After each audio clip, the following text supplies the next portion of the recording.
ज्ञानदेव तुकाराम, पंढरीनाथ भगवान की जय, माऊली ज्ञानेश्वर महाराज की जय, जगद्गुरु श्री संत तुकाराम महाराज, शांती ब्रह्म एकनाथ महाराज की जय, सद्गुरु सच्चिदानंद श्रीपाद बाबा की जय, सद्गुरु सच्चिदानंद रामदास बाबा की जय, अवधूत चिंतनम श्री गुरुदेव दत्त गोपाल कृष्ण भगवान की जय, छत्रपति शिवाजी महाराज की जय, धर्मवीर संभाजी महाराज की जय।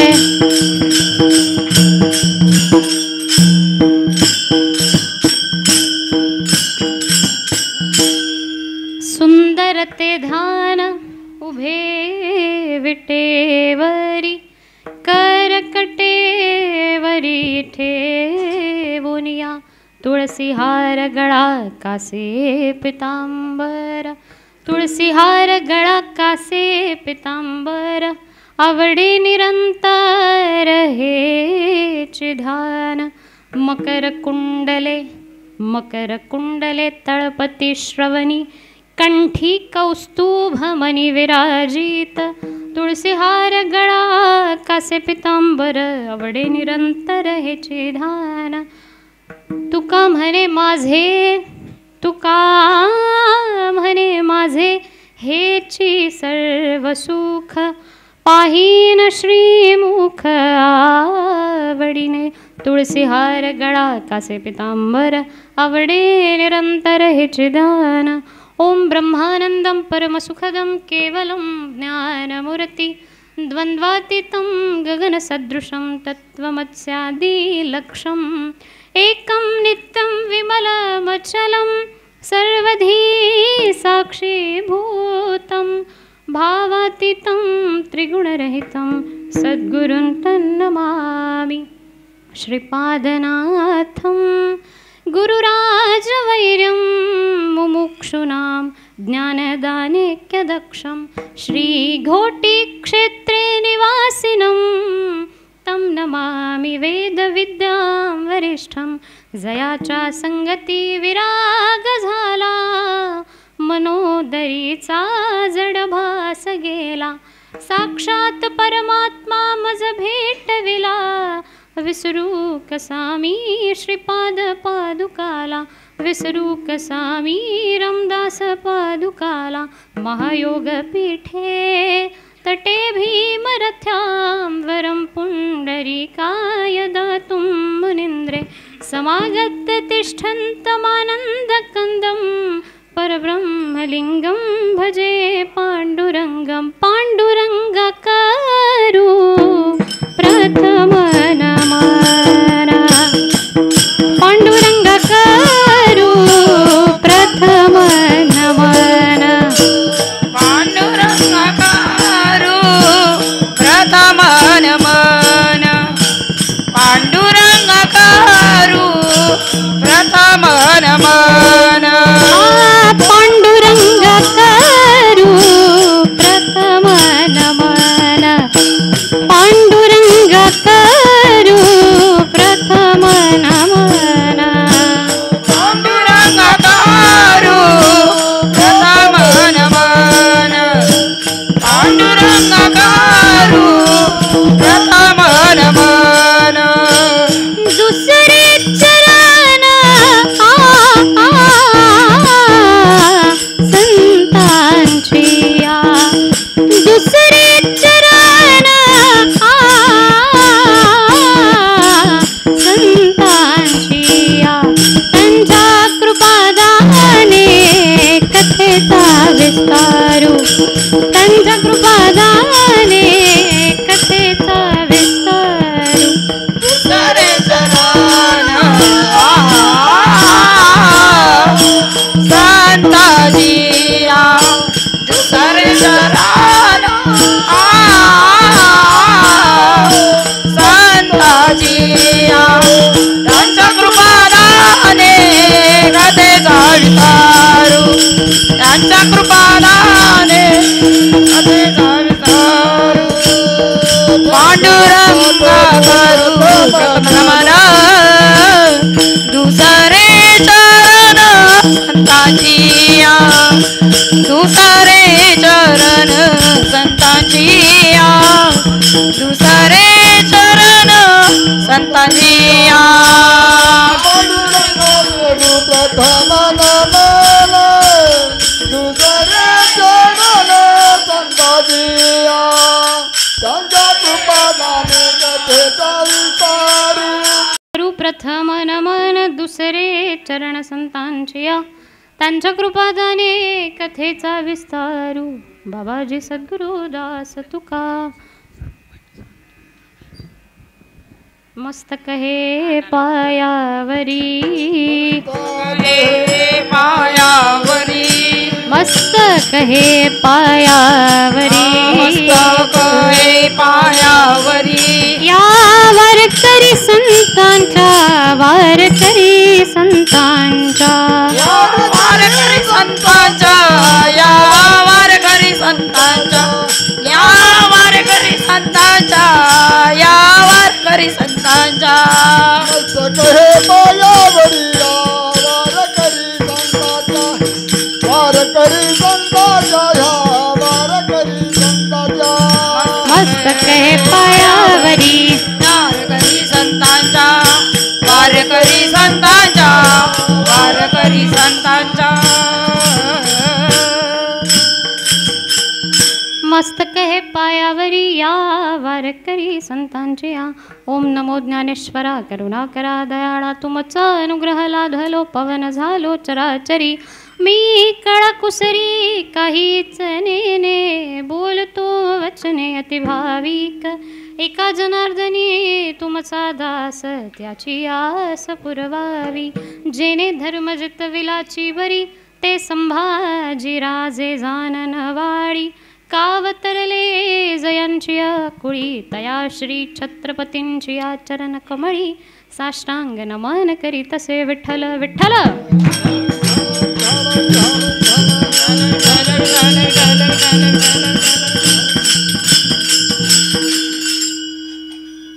पंढरीश पांडुरंग परमात्मा त्या भगवंताच्या कृपेने चालू असणारा हा दत्त जयंती निमित्तचा हा उत्सव कितवं वर्ष आहे सध्या 38वं वर्ष आणि गुरुदेव दत्तात्रयांचा जन्म उत्सव म्हणजे येत्या शनिवारी दत्त जयंती आहे आणि त्यानिमित्त चालू असणारा हा अखंड मेळावा मगाशीच आई घोलप आई म्हणाल्या की सुंदर भागवत कथा ही 7 दिवस चालू आहेत त्यानिमित्त आजचा हा दिवस काय होता श्रीकृष्ण भगवान परमात्म्याचा जन्मदिवस होता बरोबर ना कथेमध्ये आपण भगवान परमात्म्याचा जन्मदिन साजरा केला श्री गुरुदत्त चैतन्य नवनाथ चॅरिटेबल ट्रस्ट संस्थापक आहेत परमपूज्य धनाजी महाले बाबा भावार्थ दीपिका महिला भजनी मंडळ यांच्या संयुक्त विद्यमाने चालू असणारा हा अखंड हरिनाम सप्ताह आणि संपूर्ण सप्ताह आयोजन करणारी ही कमिटी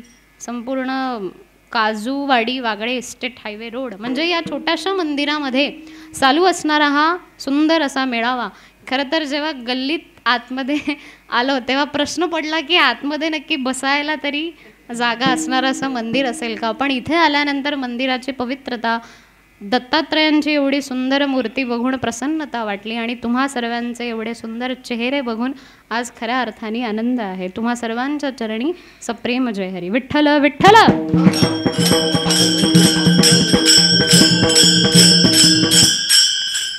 आजचा हा 4था दिवस मगाशी ज्यावेळी अभंग म्हणाले तेव्हा सगळे टाळकरी थोडे शांत झाले की ताई कदाचित अभंग विसरल्यात की चुकून हा अभंग बोलतायत तर असं नाही आहे मुद्दाम हा अभंग निवडण्यात आला कारण 4थ्या दिवसाची सेवा जसं आपण म्हणतो की साप्ताहिकामध्ये पहिल्या दिवसाला नामपर असतं शेवटच्या दिवशी हक्काने आपण भगवंताकडे मागणी करतो आणि सप्ताहाचा शेवट हा काल्यानी केला जातो म्हणजे हे 3 कीर्तनकार बांधलेले असतात नियमांनी की काल्याच्या दिवशी कालापर प्रकरणातील अभंग किंवा गवळण घ्यावी पहिल्या दिवशी नामपर आणि शेवटच्या दिवशी मागणीपर पण मधल्या कीर्तनकारांना मुभा असते की तुम्ही संतांचा कोणताही अभंग घेऊ शकता पण माझ्या मनात असा विचार आला की भगवान परमात्म्याची ज्या पंढरीश पांडुरंग परमात्म्याची अखंड सेवा आमचे लाखो वारकरी भक्त करतात, त्या भगवंताचा आम्हाला खरंच परिचय आहे का? मी शब्द काय वापरला? परिचय. आम्हाला ओळख आहे, पण आम्हाला परिचय आहे का? आणि तो परिचय तुकोबाराय या अभंगातून आपल्यापर्यंत पोहोचवतात. विठ्ठल विठ्ठल. खरं तर आजचा हा दुग्ध शर्करा योग असं म्हणावं लागेल दिवसाचा, कारण दिवस आहे मोक्षदा एकादशी. आणि अजून या दिनाचं वैशिष्ट्य आहे की रणभूमीवर भगवान श्रीकृष्ण परमात्म्याने अर्जुनाला ज्या गीतेचा उपदेश केला ती भगवत गीता जयंती सुद्धा आजच्या दिवशी आहे. आणि त्यात पर्वणी असणारा आजचा हा आपला कृष्ण जन्म, म्हणजे तिन्ही दिवस एकत्र आलेत आणि या तिन्ही दिवसाचं परम पुण्य माझ्या वाट्याला आजपर्यंत आलं. त्यानिमित्त असणारा ही अभंग तुकोबारायांचा. बरं, इतर अभंग ज्यावेळी आपण पाठ करतो, म्हणजे संतपर असतील, उपदेशपर असतील, त्यावेळी आपण गीता किंवा गाथा उघडून आम्ही तो अभंग पाठ करतो. पण सुंदर ते ध्यान हा अभंग किती जणांनी गाथा उघडून पाठ केलाय? नाही. म्हणजे कानपाठ असणारा आमचा हा अभंग. गावाकडची मंडळी असं म्हणतात की हा अभंग सुरू झाला म्हणजे कीर्तन उभं राहिलं. मला अजूनही अर्थ नाही कळाला उभं राहणं म्हणजे काय, पण ठीक आहे, कीर्तन उभं राहिलं असे म्हणतात की हा अभंग सुरू झाला म्हणजे कीर्तनाला सुरुवात झाली, म्हणजे सगळी मंडळी जमायला सुरुवात करतात.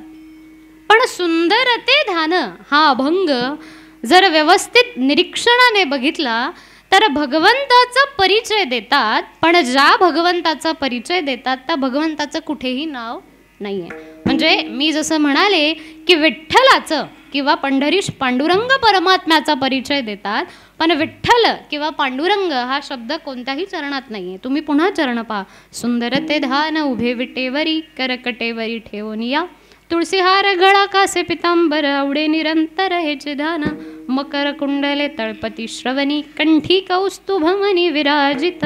म्हणजे सगळीकडे बघितलं तर त्याचं नाव कुठेही नाही आहे, पण जर वर्णन पाहिलं तर त्याच्या व्यतिरिक्त दुसरं चित्र आमच्या समोर उभं राहणार नाही. का? कारण सुंदर ते ध्यान सगळ्यात पहिलं करकटेवर म्हटलं की आम्हाला पंढरीश पांडुरंग परमात्मा आठवतो. त्याची कानातली कुंडलं म्हटलं की ते चित्र आम्हाला समोर उभं राहतं. म्हणजे ज्याचा परिचय दिलाय त्याचं कुठेही नाव नाही आहे. पण परिचय आहे की ओळख आहे? आपल्याला त्याचा परिचय आहे की ओळख आहे? जर मी एखादा, आता इथे सगळेच एकमेकांना ओळखतात, पण जर आत्ता मला इथे ज्या भागवत कथाकार आहेत आपले, त्या बाबांचं नाव जर मला कोणी सांगितलं तर मी म्हणेन की मी ओळखते. म्हणजे काय की येण्याआधी ताई मला जसं म्हणाल्या की लहानपणापासून त्यांनी कथेचा अभ्यास बघितलेला नाही आहे किंवा मी समोर पाहिलं नाही आहे की हेच कथाकार म्हणून, म्हणजे माझा परिचय नाही आहे, पण ताईंच्या माहितीवरून मला काय झाली आहे, त्यांची ओळख झाली आहे. तसं भगवान परमात्म्याची ओळख आम्हाला आहे, आम्ही त्याला पाहतो, पण त्याचा परिचय अजून तरी आम्हाला तेवढा नाही आहे. का? कारण जर प्रश्न विचारले की त्याने कटेवरच का ठेवलेत, किंवा त्याच्या कानात कुंडलच का आहेत, त्याच्या गळ्यामध्ये कौस्तुभ मणी का आहे, तो विटेवरच का उभा आहे, तर या कोणत्याही प्रश्नांची उत्तरं आमच्याकडे नाही आहेत. का? कारण आम्हाला भगवंताचा अजूनही तेवढा हवा तसा परिचय नाही आहे. जर वेदांताच्या दृष्टीने अभंगाचं निरीक्षण केलं तर 3 वेगवेगळ्या पद्धतीने तुकोबाराय आपल्याला अर्थ देतात. म्हणजे पहिल्या 3 चरणामध्ये भगवंताच्या स्थूल रूपाचं वर्णन करतात आणि चौथ्या चरणामध्ये सूक्ष्म रूपाचं वर्णन करतात. स्थूल रूपाचं म्हणजे ज्या वस्तू डोळ्यांना दिसतात असं स्थूल रूप. म्हणजे पहिल्या चरणात बघतो की देव कसा आहे, कटेवर कर ठेवून उभा आहे, त्याच्या गळ्यामध्ये तुळशीच्या माळा आहेत, तुळशीहार गळा, कासेला त्याचा पितांबर पिवळा असा पितांबर आहे, कंठामध्ये कौस्तुभ मणी आहे आणि कानामध्ये कुंडल आहेत. हे त्याच्या स्थूल रूपाचं. बरं, स्थूल आणि सूक्ष्म हे माहिती आहे?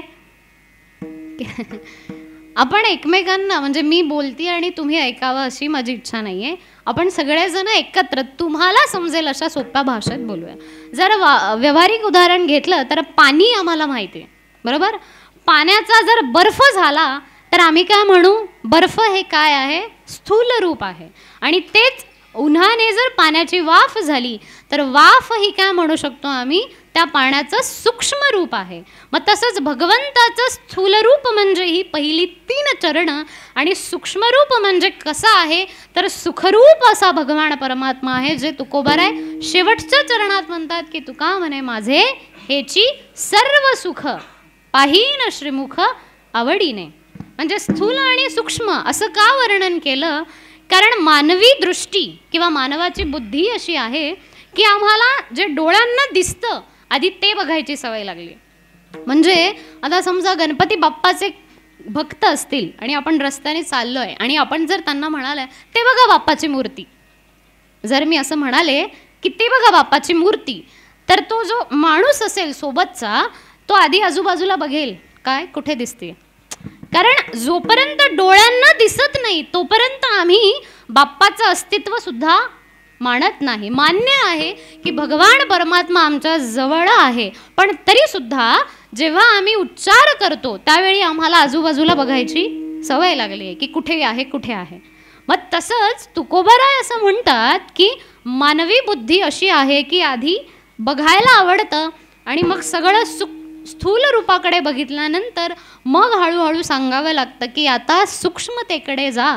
म्हणजे समोरचं दिसतंय, त्याच्या मस्तकावर असणारी टोपी दिसते भगवंताच्या, कानातली कुंडलं दिसतात, तुळशीचा हार दिसतोय, त्याचे पाय दिसतात, पायामधले तोडे दिसतात, पण आता अजून थोडंसं आतमध्ये जा आणि आतमधून आमचा भगवान परमात्मा कसा आहे तर सुखरूप ऐसा दुजा कोण सांगा माझ्या पांडुरंगा सारिखा तो.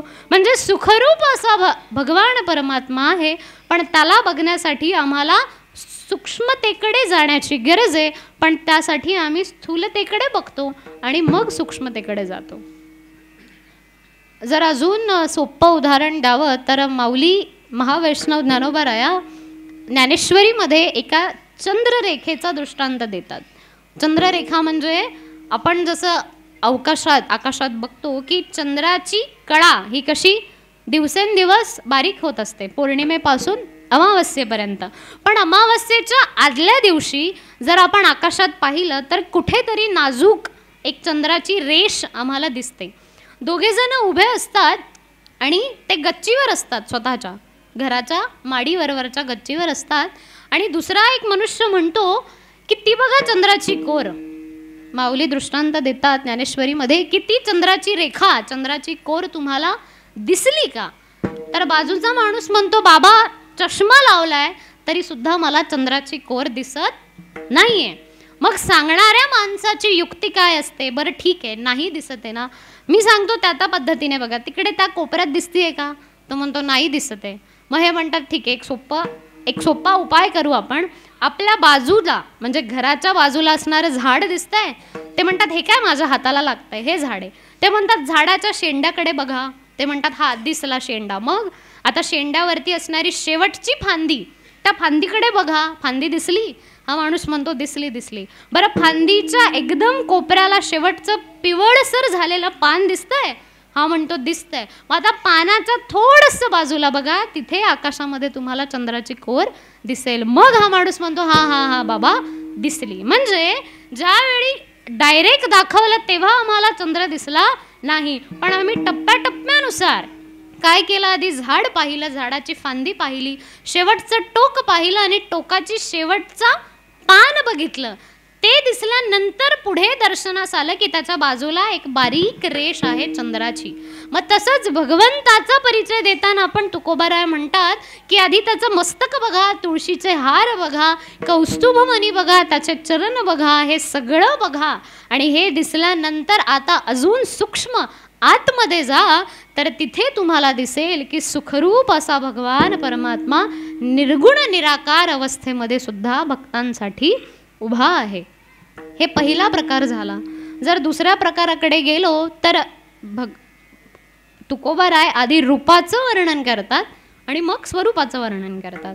म्हणजे रूपासाठी सांगतात की सुंदर ते ध्यान उभे विटेवरी. कसा आहे तो? विटेवर उभा आहे, त्याने हात म्हणजे कर त्याचे काय केलेत, स्वतःच्या कमरेवर ठेवलेत.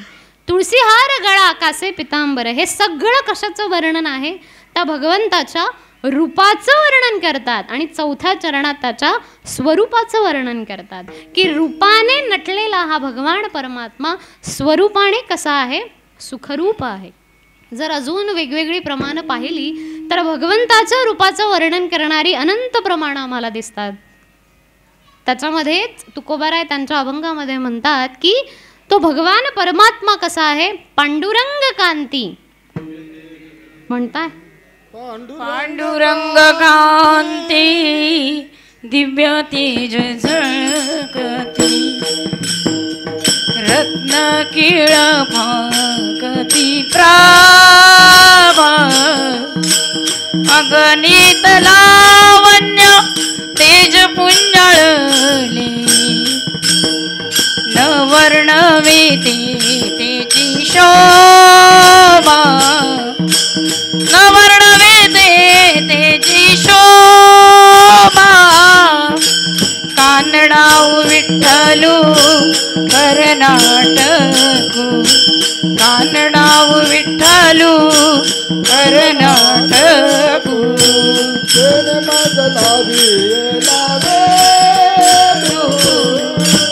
येने मजलावी लावेदू.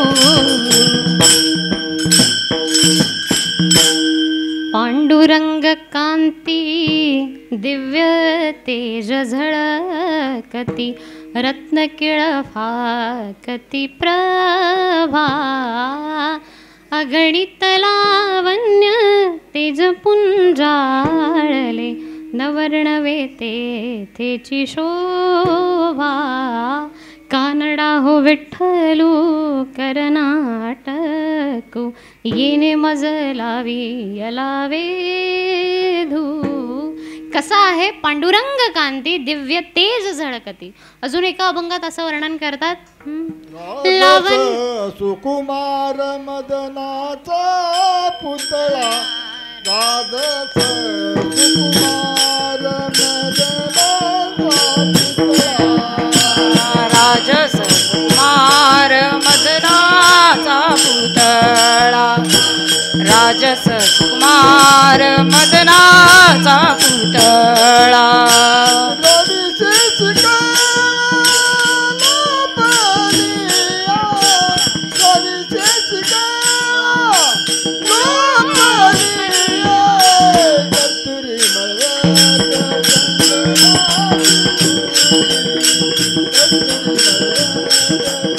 चंदनाची उटी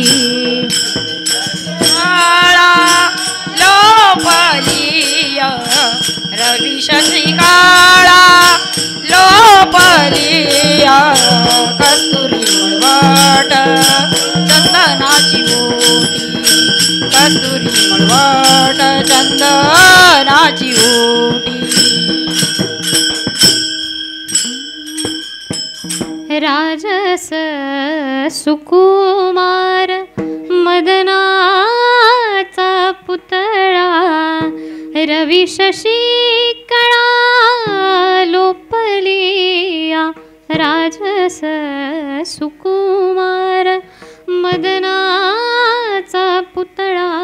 कसा आहे, राजस आहे, सुकुमार आहे. अजून एका अभंगात वर्णन करतात, लावण्याचा गाभा त्रैलोक्याची शोभा, विटेवरी उभा पंढरीये.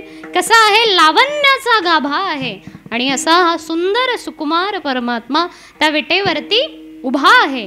म्हणजे पहिल्या तिन्ही चरणांमध्ये रूपाचं वर्णन करतात. पण आपल्याला मनुष्याला रूप बघायची सवय आहे. म्हणजे दृष्टीला दिसणारे किंवा मनुष्य देहाकडे जर पाहिलं तर 5 रस आपल्याला अनुभवता येतात. स्पर्श, रस, गंध आणि त्वचेनी आपल्याला स्पर्श कळतो, डोळ्यांनी दृश्य दिसतं, कानांनी आम्ही ऐकू शकतो, नाकाने सुगंध घेऊ शकतो. पण या सगळ्या गोष्टींसाठी काहीतरी आमच्या समोर असावं लागतं. म्हणजे दृश्य बघण्यासाठी किंवा रूप बघण्यासाठी आम्हाला दृष्टी असावी लागते. दृष्टीसोबतच संबंध म्हणजे दृश्याकडे बघण्यासाठी एक संबंध असावा लागतो. तिथे आमची त्रिपुटी तयार होते. त्रिपुटी म्हणजे बघणारा, दृष्टा, जे दिसतंय समोरचं ते दृश्य, आणि दोघांमधलं जे अंतर आहे त्याला आम्ही दर्शन म्हणतो. पण भगवान परमात्म्याला पाहण्यासाठी ही त्रिपुटी आधी नष्ट व्हावी लागते. का? कारण भगवंताचं रूप आम्हाला डोळ्यांना दिसू शकतं, पण त्याचं स्वरूप आम्ही आमच्या डोळ्यांनी बघू शकतो का? नाही बघू शकत. कारण भगवान परमात्मा या तीनही दृष्टीच्या किंवा या त्रिपुटीच्या वेगळा आहे, विरहित आहे. त्याला पाहण्यासाठी आमच्याकडे काय हवी आहे? ज्ञानदृष्टी हवी आहे. म्हणून काकडा मालिकेमध्ये सुद्धा म्हणतात की आम्ही आंधळे आहोत, आम्हाला काय हवी आहे? ज्ञानदृष्टी हवी आहे. का? कारण त्या भगवंताला आम्हाला पाहायचंय. सगळ्यांना भगवद्गीतेतला दृष्टांत माहीत असेल की ज्यावेळी अर्जुनाला ते दिव्य दर्शन पाहायचं होतं त्यावेळी भगवान श्रीकृष्णांनी दर्शन दिलं सुद्धा, स्वतःचं विश्वरूप दाखवलं, पण अर्जुन म्हणतो की देवा मला काहीही दिसत नाहीये. त्यानंतर भगवंताला काय करावं लागलं? दिव्य दृष्टी म्हणजेच ती ज्ञानदृष्टी द्यावी लागली, आणि नंतर स्वतः भगवान परमात्म्याचं एवढं विश्वरूप हा अर्जुन बघू शकला. म्हणजे देवाला पाहण्यासाठी आमच्याकडे ज्ञानदृष्टी हवी आहे. आम्ही आमच्या या दृष्टीने त्याला बघू शकत नाही. ज्ञानेश्वरीमध्ये माऊली खूप सुंदर ओवी देतात की अवस्थाचेनीद्वारे, ओवी अशी आहे की अवस्थाचेनीद्वारे उपाधी उपहिताकारे, अवस्थाचेनीद्वारे उपाधी उपहिताकारे. आता अवस्था कोणत्या? तर जागृती, स्वप्न आणि सुषुप्ती या तीनही अवस्था. आणि उपाधी म्हटलं तर स्थूल, सूक्ष्म, कारण आणि महाकारण या चारही उपाधी आम्ही घेतो.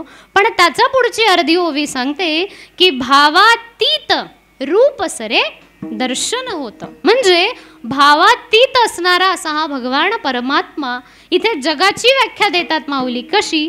की जागृती आणि स्वप्नामध्ये भावाने होणारं दर्शन हेच सुषुप्तीमध्ये अभाव स्वरूपाने दिसतं, त्यालाच आम्ही जग म्हणतो. काहीच नाही समजलं? वेदांताची भाषा, ज्ञानेश्वरीची भाषा थोडी अवघड आहे. ठीक आहे, अजून आपण सोपं करूया की जागृती, स्वप्न आणि सुषुप्ती. जागृती म्हणजे आम्ही आत्ता जे जागे आहोत.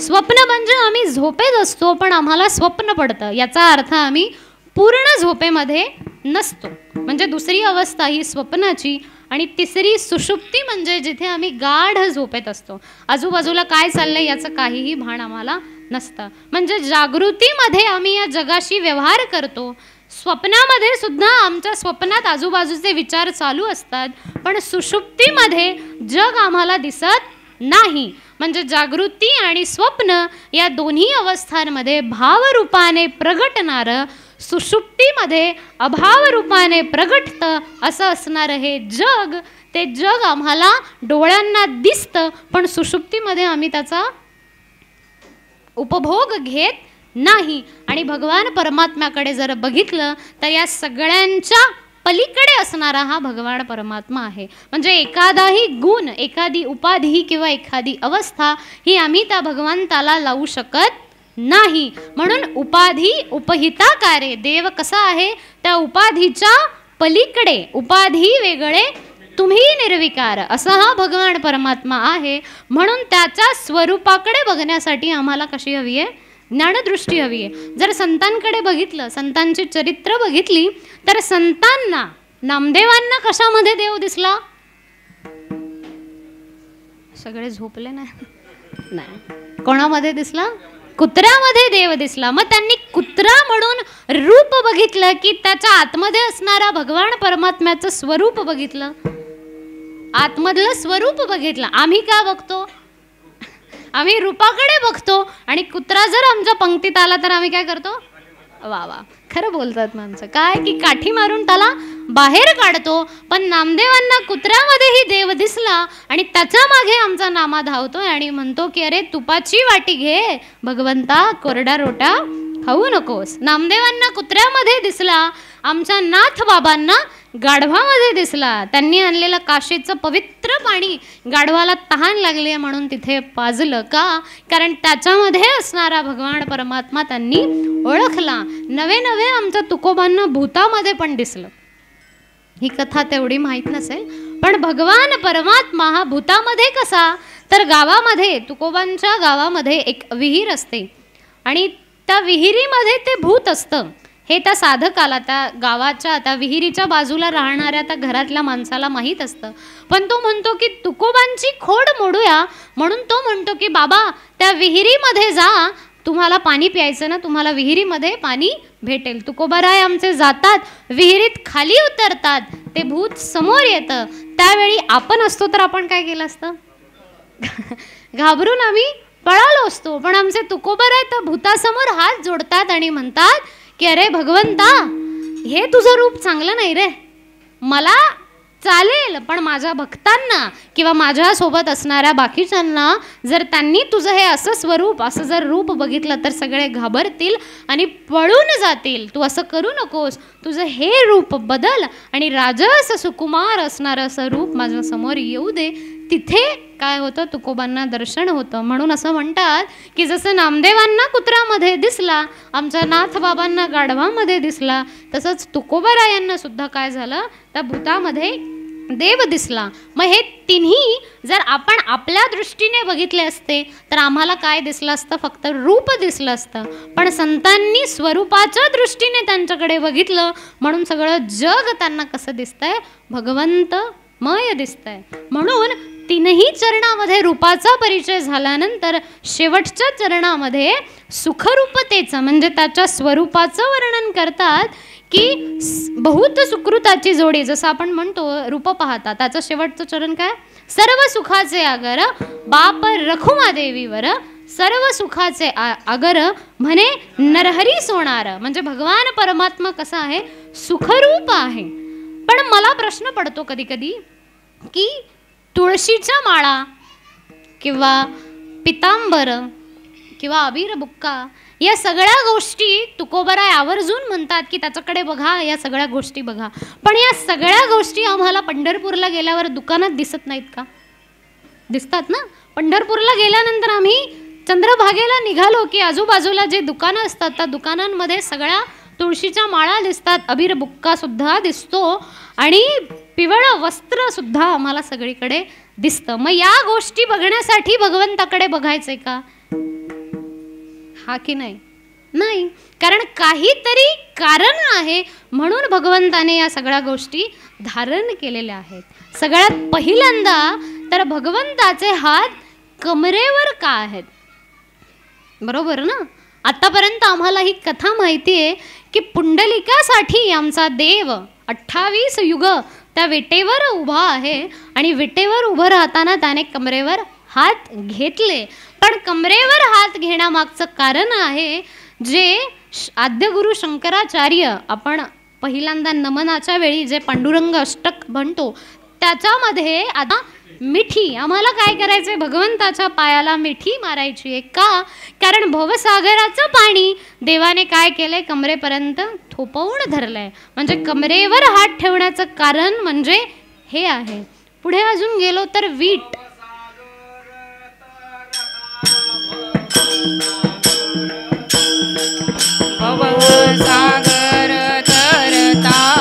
सागर तरता काय आहे की तो तरत भवसागर तरताना आमचा दाता कसा आहे? करकटेवरी उभा, हात कसे कमरेवर ठेवून तो उभा आहे. वीट जरा वेगवेगळ्या पद्धतीने वीट या शब्दाचा अर्थ सगळे वेगवेगळ्या अर्थाने सांगतात. काही ठिकाणी काळाचं प्रतीक म्हणून वीट आहे, सेवेचं प्रतीक म्हणून वीट आहे. पण जर शुद्ध मराठी भाषेत जर बघितलं तर वीट केवढी असते? एवढी काय? मग एवढी एवढूशी असते. म्हणजे ज्या विटेवर आपला एक पाय फक्त बसेल एवढी वीट असते. एकच पाय बसेल ना आपला. पण त्याच विटेवर आमचा भगवान परमात्मा त्याचे दोन्हीही पाय ठेवून उभा आहे. म्हणजे की एवढा मोठा असणारा विश्वव्यापक ब्रह्मांडाचा नायक पण भक्तासाठी त्या छोट्याशा विटेवर सुद्धा उभा आहे. म्हणजे तुमच्याकडून भगवंताला काय अपेक्षित आहे? फक्त प्रेम आणि भाव. तुम्ही दिलेलं काहीही असेल तर तो स्वीकारायला तयार आहे. जसं गीतेमध्ये भगवान परमात्मा वर्णन करतात की पत्रम पुष्पम फलम तोयम, काहीही द्या. माऊली ज्ञानोबराय तर इथपर्यंत वर्णन करतात की एखाद्या वेळी फळ नाही भेटलं, फुलही नाही भेटलं, तर सुकलेलं पान जरी मला अर्पण केलं तरी काय करेन मी? तुमचा शुद्ध भाव बघून तेच आनंदाने स्वीकारेल. आपल्याला सगळ्यांना महाभारतातली कथा माहिती आहे की ज्यावेळी पांडव सगळे वनवासात होते आणि भगवान परमात्मा त्यांच्या घरी जेवायला येतात आणि त्यावेळी आमची द्रौपदी माता बघते की आमच्या घरातलं अन्न शिल्लक नाही आहे. त्यावेळी त्या एका तुळशीच्या पानावर आमचा भगवान परमात्मा काय करतो की तृप्तीचा, भोजन तृप्तीचा ढेकर देतो. म्हणजे दिलेली वस्तू काय आहे याच्यापेक्षा ती कोणत्या भावाने आणि कोणत्या प्रेमाने दिली जाते याच्याकडे जास्त बघितलं जातं. हे थोर प्रेमाचा भूकेला, थोर प्रेमाचा भूकेला, हाची दुष्काळ तयाला, हाची दुष्काळ तयाला, हाची दुष्काळ तयाला, हाची दुष्काळ तयाला.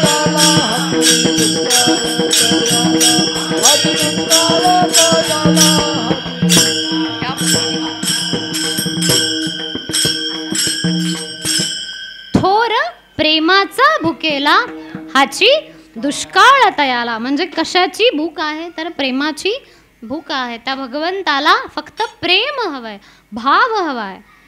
मग या सगळ्या गोष्टी त्या एका विटेवरून आम्हाला समजतात की तुम्ही दिलेली अगदी लहानशी गोष्ट का असे ना, पण ती भगवंताला एवढी जास्त प्रिय आहे. पुढे जर अजून गेलो तर गळ्यामध्ये असणारी तुळशीची माळ, या तुळशीच्या माळेमागे सुद्धा एक खूप मोठी कथा आहे. जालंधर नावाचा राक्षस होता. तो राक्षस भगवान महादेवांच्या तृतीय नेत्रातून त्याची उत्पत्ती झाली होती आणि त्याची असणारी पत्नी ही होती वृंदा नावाची, जी महाविष्णूंची भक्त होती. म्हणजे भगवंताच्या, महादेवाच्या तृतीय नेत्रातून झालेला जन्म असा हा जालंधर राक्षस आणि त्याची पत्नी वृंदा, जी महाविष्णूंची भक्त. म्हणजे भगवान शंकर आणि भगवान विष्णू या दोन्ही भगवानांचं किंवा या दोन्ही देवतांचं असणारं रक्षण कोणाकडे होतं? त्या जालंधर राक्षसाकडे होतं. कारण वृंदा ही महान प्रतिव्रता मानली जायची.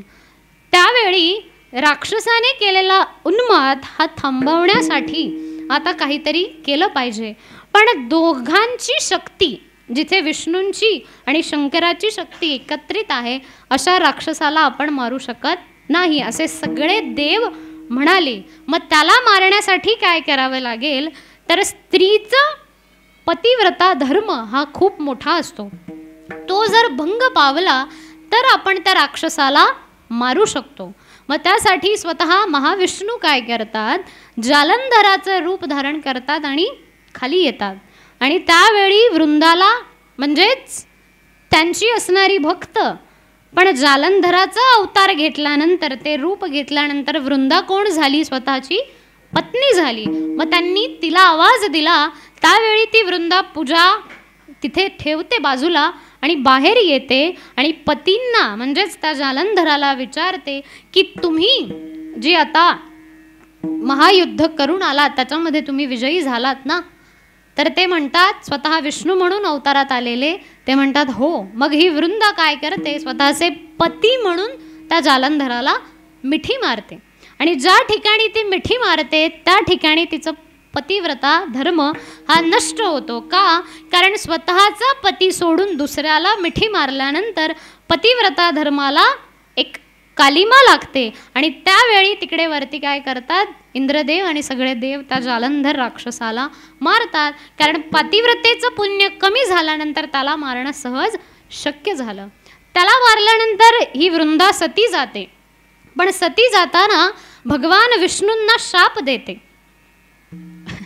खरं तर भक्ताचं सामर्थ्य एवढं आहे की तो देवाला जवळही घेऊ शकतो आणि त्याला शापही देऊ शकतो. ती वृंदा तिथे महाविष्णूंना शाप देते की माझ्या पतिव्रतेची परीक्षा तुम्हाला बघण्याचा अधिकार होता, पण माझं पातिव्रत्य नाहीसं करण्याचा अधिकार मी स्वतः तुम्हाला दिलेला नव्हता.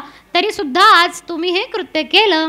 आजपासून तुम्ही या पृथ्वी तलावर काळा पत्थर म्हणून व्हाल. आणि तेव्हापासून शालिग्राम हा जो दगड किंवा शालिग्राम म्हणून आपण काय करतो, विष्णूंची पूजा करतो.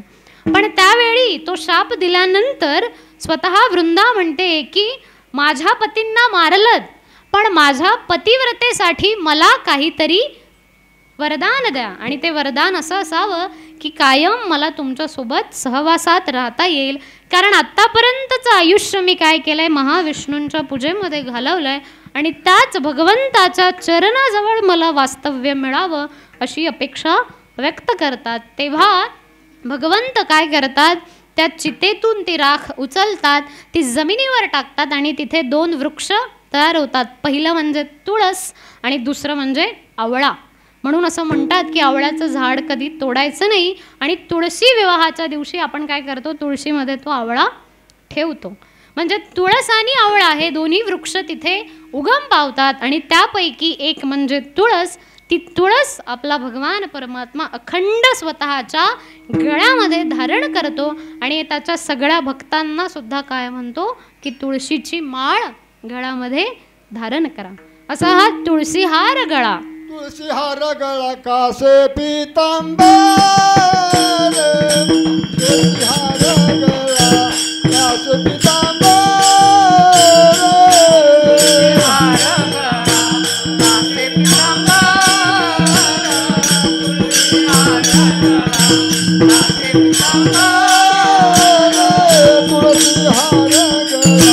कासे पितांबर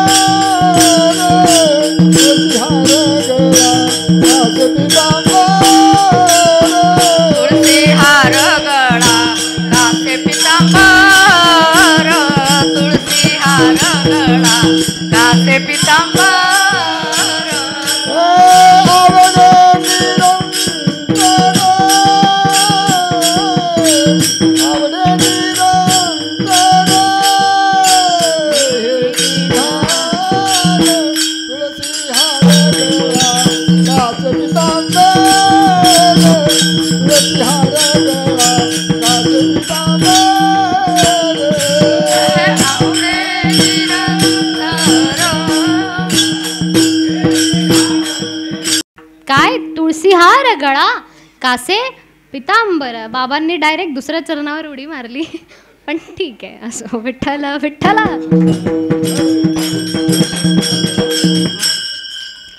माझा विषय इथपर्यंत आला की तुळशीची माळ का हे आम्हाला माहिती आहे.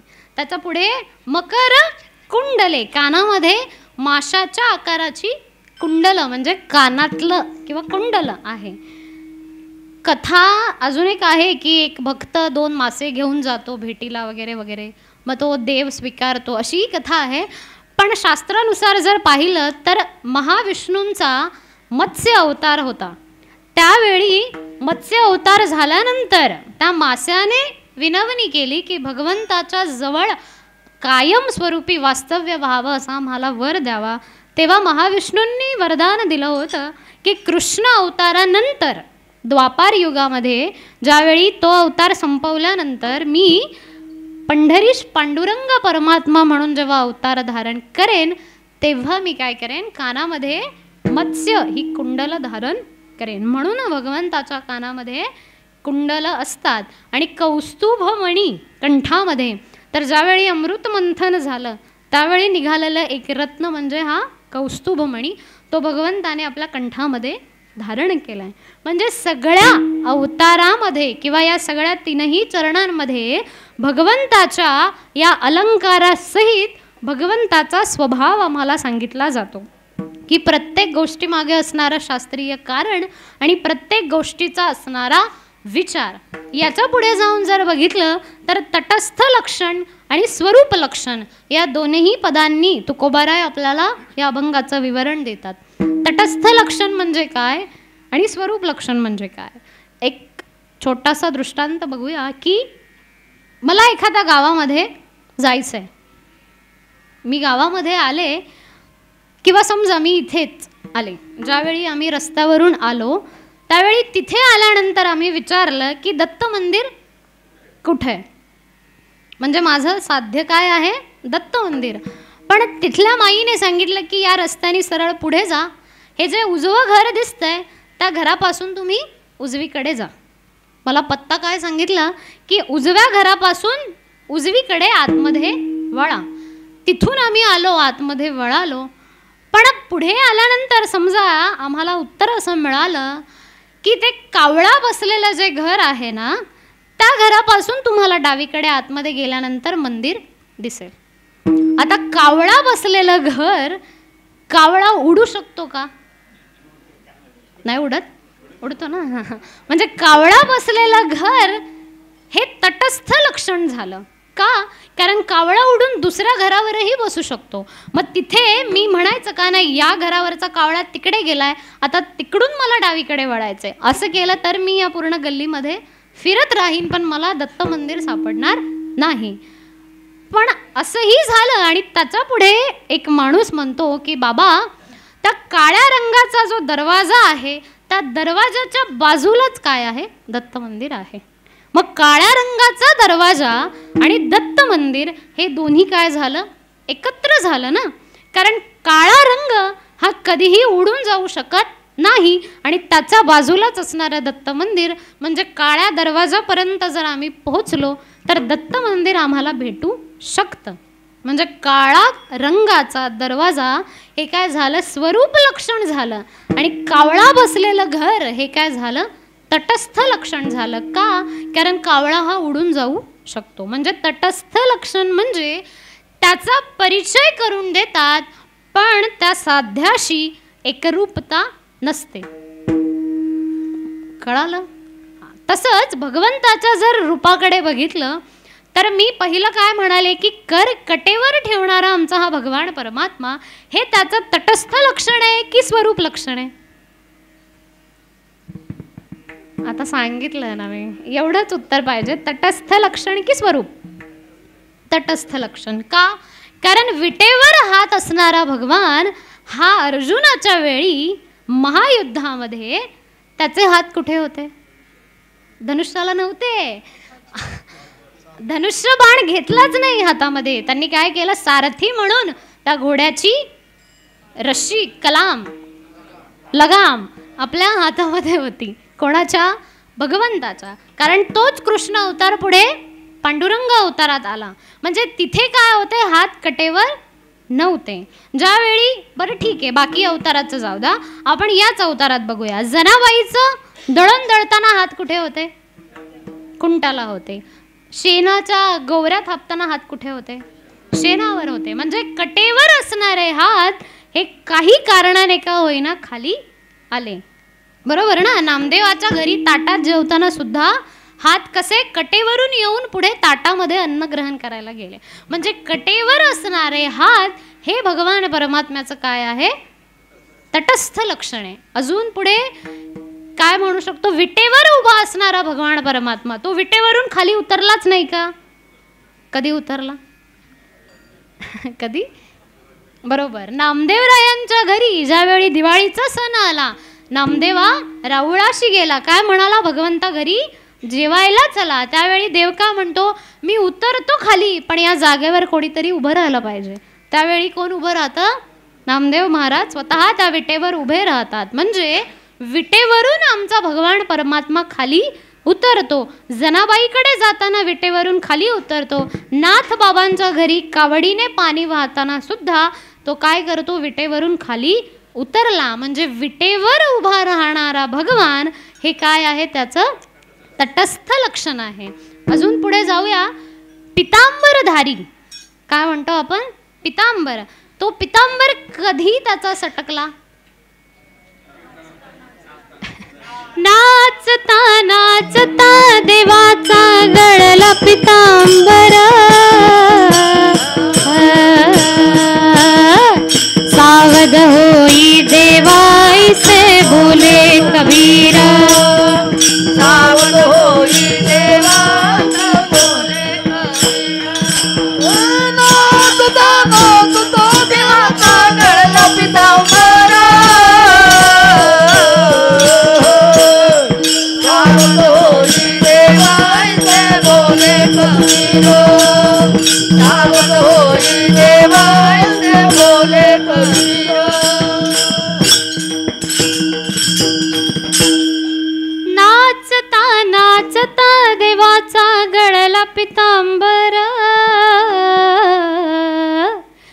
सावध होई देवाईसे बोले कबीर. काय की नामदेव कीर्तन करी पुढे देव नाचे पांडुरंग. आणि नाचताना काय होतं, पितांबर गळतो. हे कोण दर्शवून देतं, आमचे कबीर महाराज. म्हणजे पितांबरधारी असं जर भगवंताला म्हणावं तर ते सुद्धा काय आहे, तटस्थ लक्षण आहे. कारण ते लक्षण देवाचा परिचय करून देतं, पण ते बाजूला राहतं. अजून पुढे जाऊन बघितलं तर कंठामध्ये असणारा कौस्तुभमणी, पण माऊली ज्ञानेश्वरीमध्ये म्हणतात की तो कौस्तुभमणी काय केला, हातामध्ये काढून लक्ष्मी मातेला दिला. म्हणजे हातामध्ये घेतला. म्हणजे कंठातली जागा कुठे आली, हातामध्ये आली. म्हणजे कौस्तुभमणी सुद्धा काय झालं, त्याने आपली जागा सोडली. म्हणून ही सगळी लक्षणं कशी आहेत, तटस्थ लक्षणं आहेत. पण स्वरूप लक्षण कसं आहे, तर तो सुखरूप आहे. सुखरूप ऐसा दुजा कोण सांगा. तो कसा आहे, सुखाने ओतप्रोत भरलेला असा आहे. म्हणून ही बाकीची तटस्थ लक्षणं आणि सुखरूप असणं हे त्याचं स्वरूप लक्षण. बरं, स्वरूप लक्षण झाली, तटस्थ लक्षणही झाली.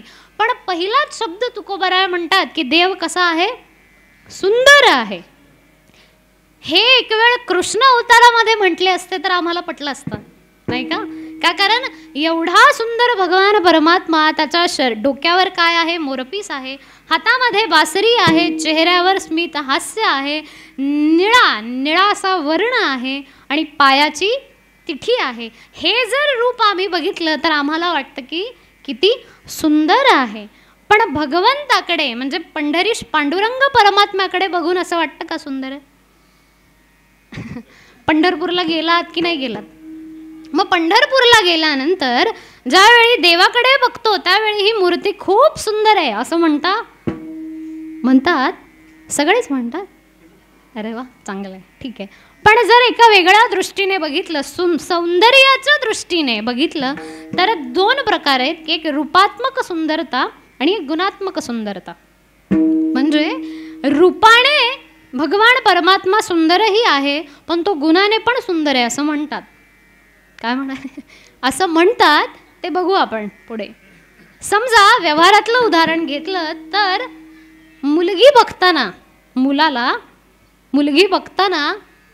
मुलगा काय म्हणतो, दिसायला देखणी पाहिजे. पण वडील काय म्हणतात की दिसायला कमी असली, थोडी काळी असली तरी चालेल, पण कुटुंबाला सांभाळणारी पाहिजे, गुणांनी चांगली पाहिजे. म्हणजे रूपाकडे आम्ही थोडं कमी बघतो, पण गुणांकडे आम्ही जास्त बघतो. बरोबर ना? सौंदर्याच्या दृष्टीने आम्ही गुण आधी बघतो आणि रूपाकडे थोडं कमी बघतो. कारण जर रूपाने सुंदर आहे, देखणी गोरी पान आहे, पण लग्न झाल्या दुसऱ्या दिवशी म्हटली चला बाहेर आपण वेगळं राहूया, मग आम्हाला चालेल का?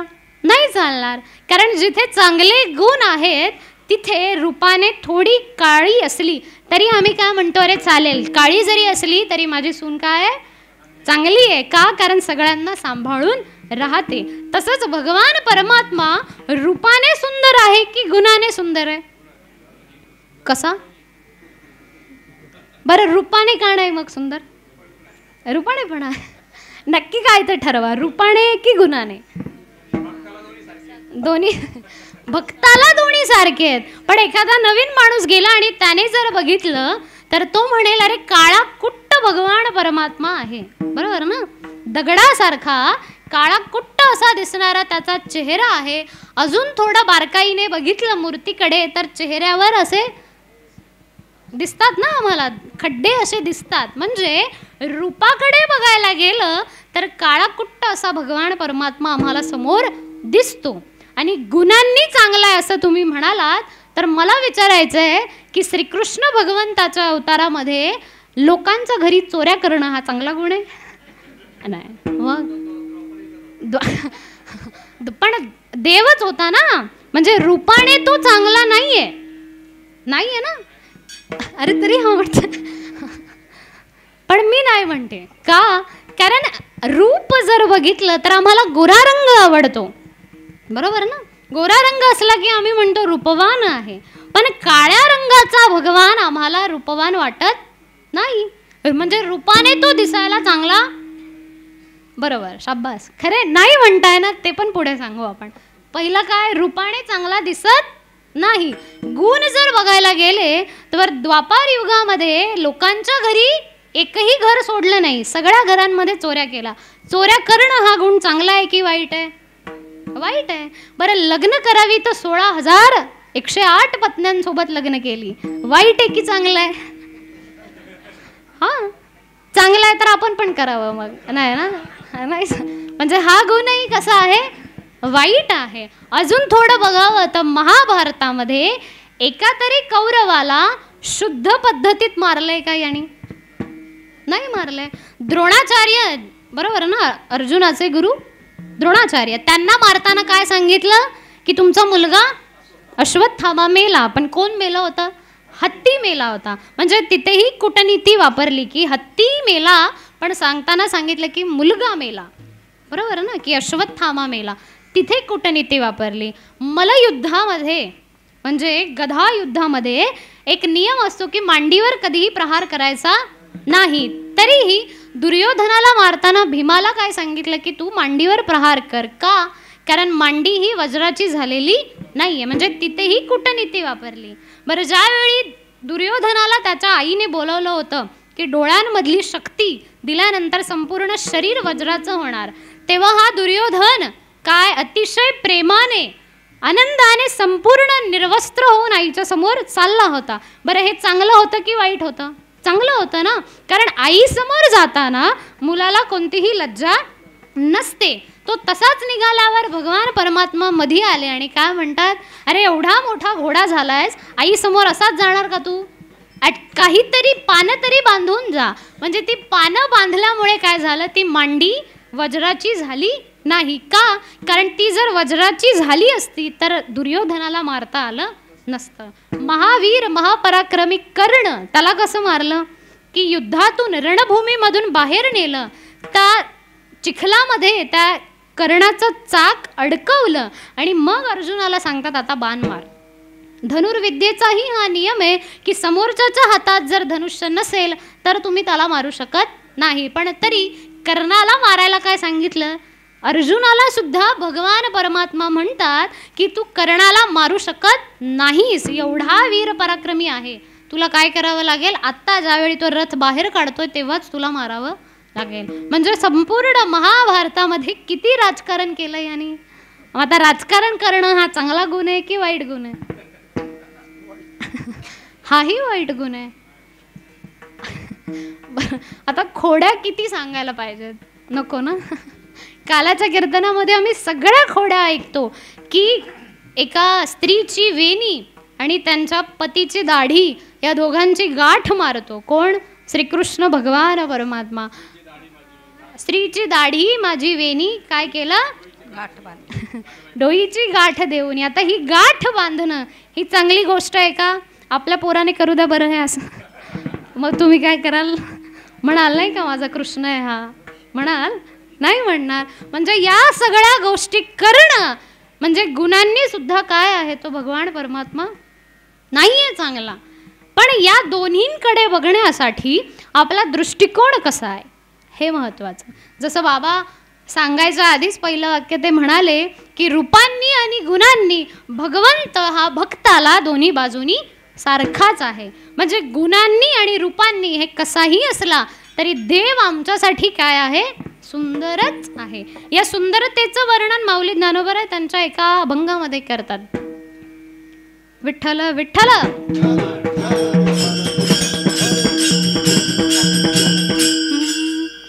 तू विटेवरी सखये बाई हो करी कृपा.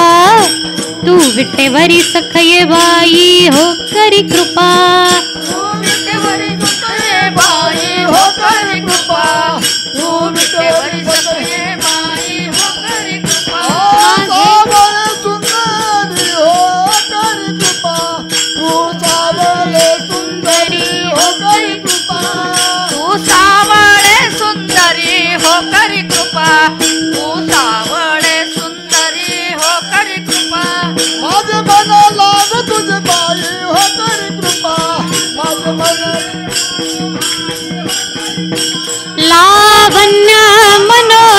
हो करी कृपा लावण्य मनोहरी हो करी कृपा माझे मन लाग तुझे पायी हो करी कृपा माझे मन लाग तुझे पायी हो करी कृपा माझे मन लागो तुझे पायी हो करी कृपा माझे मना लागो तुझे पायी हो करी कृपा हो करी कृपा उजळे कुळ दीपा बोध करी तो पाय वा वा नंद अंबाबाई हो करी कृपा अंबाबाई हो करी कृपा सचिदानंद अंबाबाई हो करी कृपा सच्चिदानंद अंबाबाई हो करी कृपा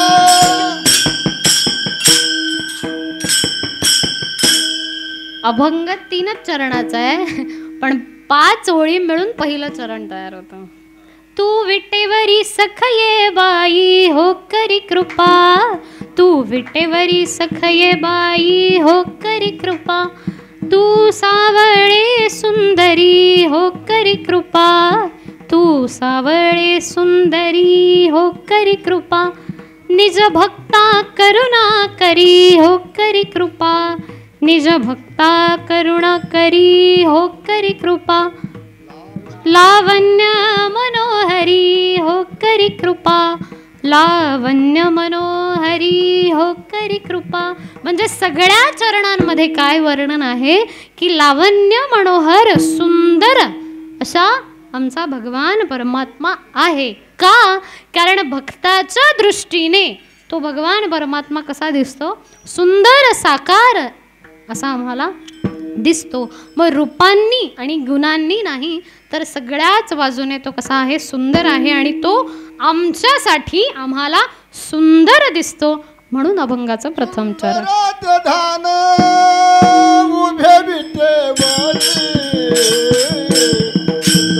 ध्यान उभे सुंदर ध्यान उभे विटेवरी ध्यान उभे विटेवरी नरत ध्यान विटेवरी सुंदर ते ध्यान उभे विटेवरी सुंदर ते ध्यान उभे विटेवरी सुंदर ते ध्यान उभे विटेवरी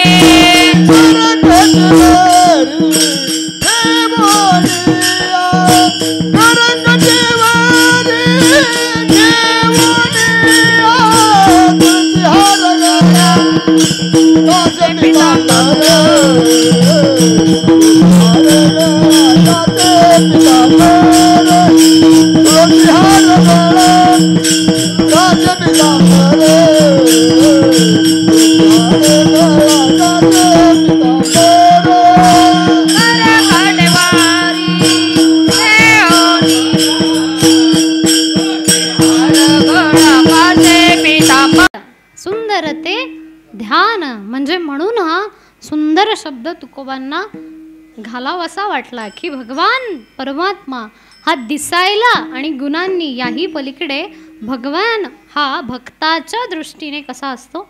सुंदरच असतो. कारण मूर्तिकाराने मूर्ती घडवल्यानंतर आम्ही ज्यावेळी भक्त म्हणून त्याच्याकडे बघतो त्यावेळी त्या मूर्तीतल्या चुका नाही काढल्या जात. आम्ही काय म्हणतो की भगवंत किंवा परमात्मा हा खूप सुंदर दिसतोय. मग सुंदरतेचं लक्षण असणारा हा पंढरीश पांडुरंग परमात्मा कसा आहे? उभा आहे. बरं, उभा कोणत्या कारणासाठी आहे? माझे गुरुवर्य आनंदभूषण सद्गुरू पोपटबाबा चकवे एक वाक्य खूप सुंदर म्हणतात की कमांडो कधी बघितला की नाही बघितला? कमांडो बघतो ना आपण.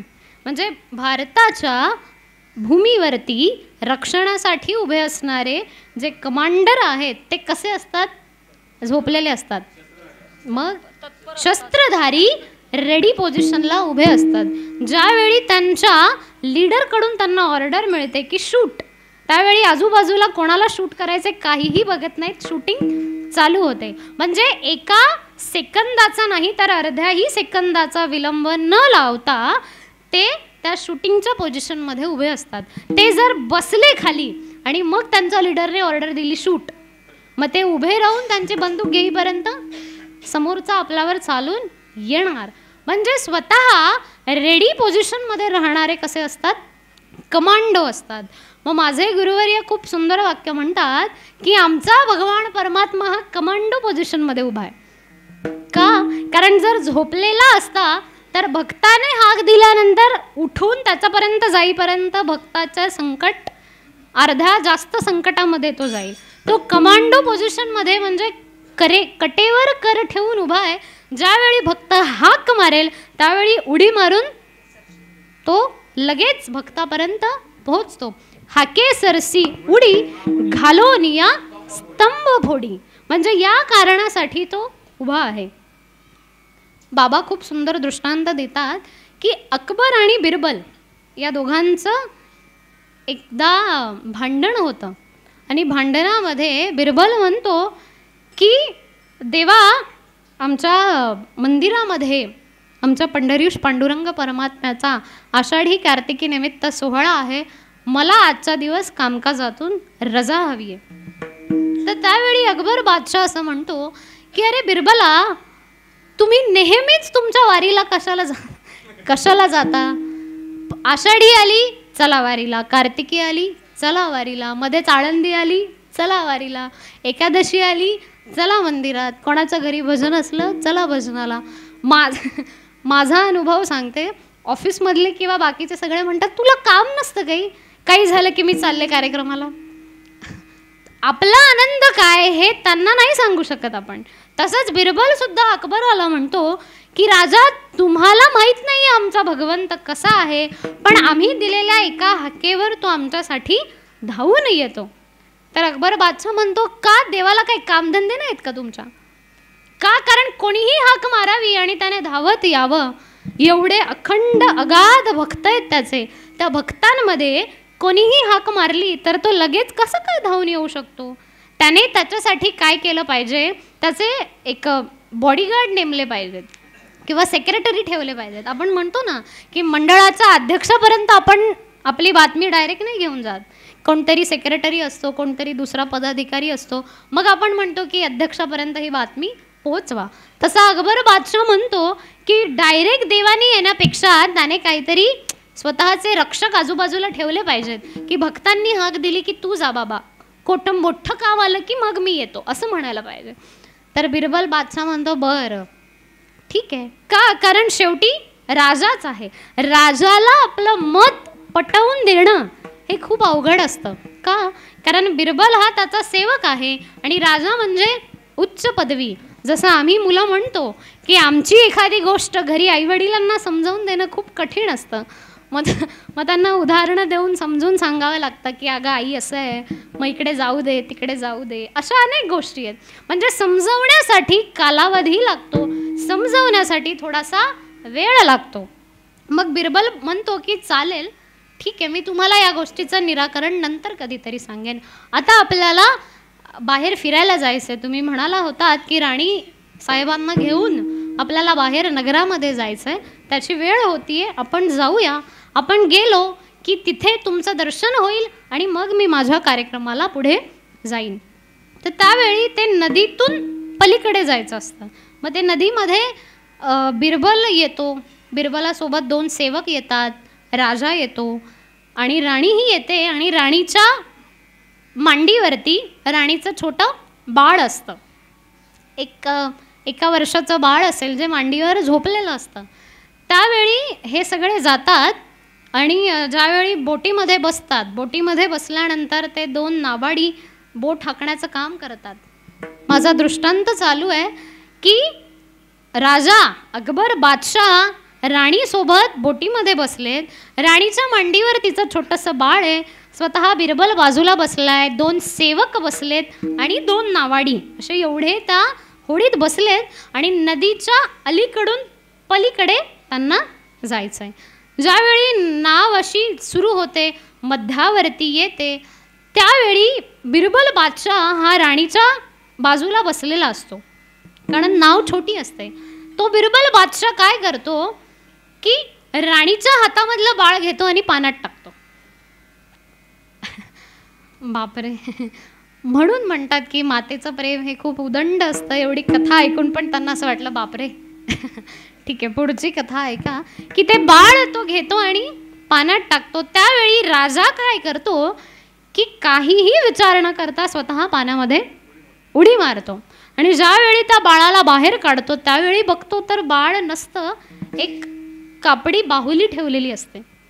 त्यावेळी तो बिरबलावर चिडतो आणि बिरबलाला म्हणतो की राणीच्या हातामध्ये बाळ नाहीये हे तुला माहीत होतं, मग तू आधी मला का नाही सांगितलंस? तर बिरबल म्हणतो की बाळाची तब्येत बरी नाहीये, बाळ घरीच ठेवलंय. तर राजा म्हणतो हे ठीक आहे, मग तू हे असं का केलंस, बाहुली पाण्यामध्ये का टाकलीस? तेव्हा बिरबल म्हणतो की राजेसाहेब मला आता उत्तर द्या की स्वतःच्या पोटचा गोळा ज्यावेळी पाण्यामध्ये पडला त्यावेळी तुमचा आज्ञाधारी सेवक स्वतः बिरबल तुमच्या बाजूला बसला होता. तुमचे 2 सेवक इथे बसले होते नवे नवे, तर ज्यांना या नदीचा रात्रंदिवस अनुभव आहे असे 2 नावाडी सुद्धा बसले होते. तरी स्वतःचं बाळ जेव्हा पाण्यामध्ये पडतं तेव्हा तुम्ही स्वतः उडी मारलीत. तुम्ही नावाड्यांना नाही सांगितलं, तुम्ही सेवकांनाही नाही सांगितलं, तुम्ही माझ्यावर असणारा विश्वास म्हणजे या बिरबलाला सुद्धा सांगितलं नाहीत. याचं कारण काय? राजा म्हणतात अरे माझा स्वतःचा मुलगा आहे आणि माझ्या बाळाचा प्राण जर संकटात असेल तर बाकीच्यांना सांगण्यात मी वेळ घालवणार नाही, मी स्वतः उडी मारणार. मग बिरबल उत्तर देतो की हेच आमचा भगवान परमात्मा आपण करतो, इतरांना सांगण्याचा वेळ त्याच्याकडेही नाही आहे. ज्यावेळी त्याला वाटतं की माझा भक्त संकटात आहे त्यावेळी मी माझ्या या विटेवरून खाली उतरणार आणि त्याची मदत करायला जाणार. म्हणून म्हणतात की हाके सरसी उडी घालोन या स्तंभ फोडी, ऐसे कृपावंत कोण माझ्या विठाई वाचोन. म्हणून काय तर तुळशीहार गळा असणारा असा हा भगवान हा आम्हाला आवडतो, पण फक्त आवडत नाही, आवडे निरंतर, आवडे निरंतर. काय म्हणतात हेची ध्यान, आम्हाला हेच आवडतं, आम्हाला दुसरी कोणतीही गोष्ट आवडत नाही. आणि फक्त आवड म्हणून नाहीये तर ही गोष्ट आम्हाला निरंतर आवडते. भक्तासाठी तो काय करतो याच्यापेक्षा त्याला काय आवडतं या गोष्टीला जास्त महत्त्व आहे परमार्थामध्ये. का? कारण तुम्ही कोणती कृती करताय याच्यामध्ये कमी बघितलं जातं आणि तुम्हाला काय आवडतं याच्याकडे जास्त बघितलं जातं. का? कारण जर संत मालिकेमधले संत जर बघितले तर नरहरी सोनार काय करत होते? घरू फुंकू लागे. अजून मांस कोण विकत होतं? सजन कसा नाही, चोख्या मेळा संगे ढोरे ओढी सजन कसाया. बरोबर, सजन कसाया हे जे संत होते ते काय करत होते? मांस विक्री करत होते. आता मांस विक्री करणं म्हणजे ते मांस हातात धरणं, ते कट करणं, कापणं, या सगळ्या गोष्टी आपण करू नाही करणार. साध्या त्या माशाच्या किंवा मटणाच्या दुकानाच्या शेजारी जरी गेलो तरी आपण नाकाला हात धरतो. का? कारण आम्ही म्हणतो की आम्ही वारकरी आहोत, या सगळ्या गोष्टी आम्हाला आवडत नाही, त्यांच्या जवळही जाणार नाही, त्यांच्या घरातही जाणार नाही, असाही काही वारकऱ्यांचा प्रण असतो.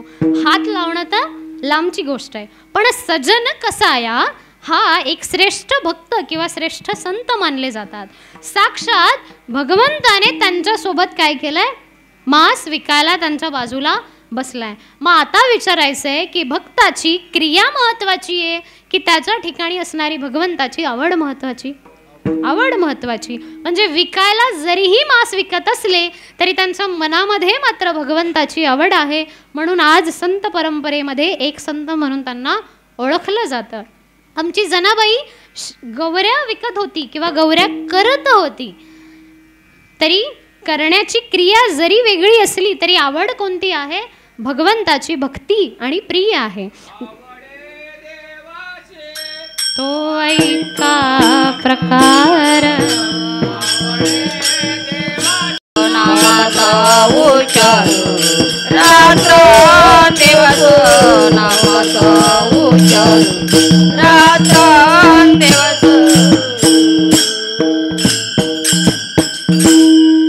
आवडे देवासी तो एका प्रकार, नामाचा उच्चार रात्रंदिवस म्हणजे देवाला काय आवडतं तर नामाचा उच्चार, त्या भगवंताची भक्ती, त्यांनी त्या साधक हे देवाला जास्त आवडतं. मग आपली असणारी क्रिया ही कोणतीही असू द्यावी. जर जनाबाईकडे बघितलं तर ज्यावेळी कबीर महाराज येतात त्यावेळी जनाबाई काय करत असते? भांडत असते. कबीर महाराज लांबून येतात पण ते अशी ख्याती ऐकून येतात की जनाबाई, संत जनाबाई या खूप मोठ्या आहेत. म्हणून त्यांच्या दर्शनासाठी कबीर महाराज ज्यावेळी येतात त्यावेळी बघतात तर ही जनाबाई काय करते? गौऱ्यांवरून भांडतीये.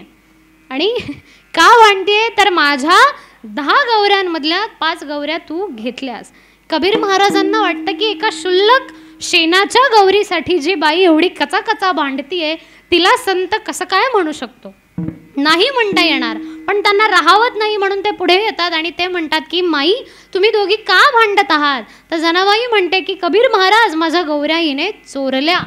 तर ते म्हणतात की अगं जना, गौऱ्यांचा आकार हा गोलच आहे, शेणही एकच आहे, दोन्ही गौऱ्या सारख्याच दिसत आहेत, मग तू कशावरून म्हणते की यांनी माझ्या चोरल्या? बरं, मी जरी इथे परीक्षा करायला लागलो तरी मी कसं काय ओळखू की तुझ्या गौऱ्या कोणत्या?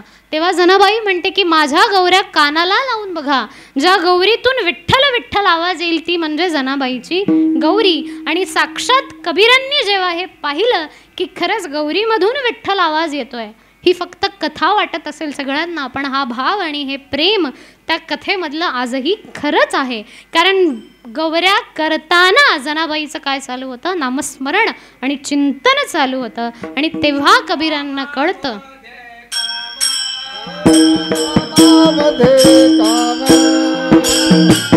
एकदा मोठ्या प्रेमाने भजन करूया. विठोबा रखुमाई, विठोबा रखुमाई, विठोबा रखुमाई, जय जय विठोबा रखुमाई, विठोबा रखुमाई, विठोबा रखुमाई, विठोबा रखुमाई,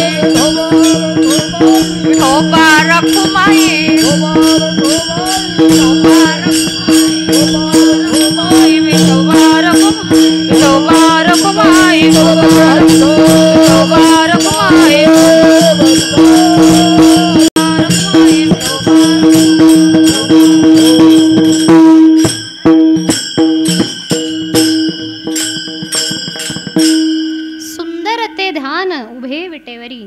तुकोबारायांचा असणारा हा सुंदर अभंग जो सगळ्यांच्या परिचयातला आणि पाठातला आहे, या अभंगाचं मी माझ्या अल्पमतीप्रमाणे जिथे चिंतन करण्याचा प्रयत्न केला, झालेली ही सेवा तुम्हा सर्व संत मायबापांच्या चरणी. हे सर्व गायक वादक उपस्थित आहेत, आमचे घोलप बाबा आहेत ज्यांच्यामुळे इथपर्यंत येण्याचा हा योग आला. सोबत आलेली सर्व मंडळी, प्रिय माणसं, बाबांचे साधक असतील, या सर्व माई असतील, विनेकरी ताई आहेत, पखवाजवाले बाबा आहेत, आणि इथे ज्यांची एवढी सुंदर कथा चालू आहे ते भागवत कथाकार, जे शूटिंगवाले आहेत, त्यांचेही मनापासून धन्यवाद. तुम्हा सर्वांच्या चरणी या गुरुदत्त सेवा मंडळ, या चॅरिटेबल ट्रस्ट यांच्याही चरणी, गुरु दत्तात्रयांच्या चरणी ही सेवा समर्पित करूया. सेवेला इथेच पूर्णविराम. ज्ञानेश्वरा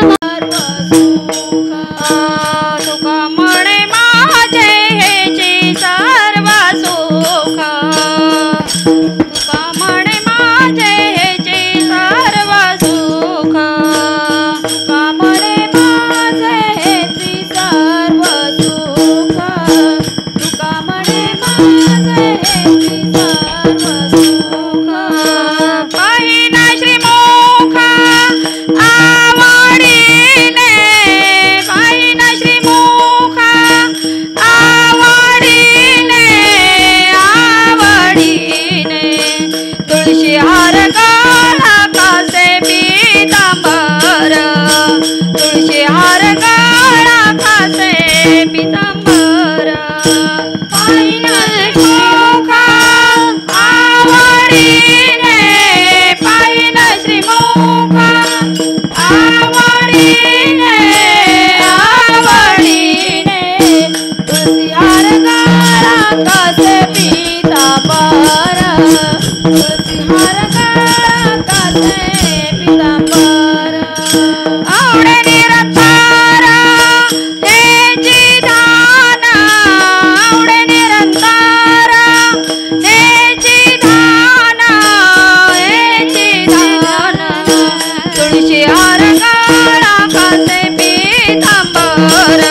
भजन दिगंबरा दिगंबरा श्रीपाद वल्लभ दिगंबरा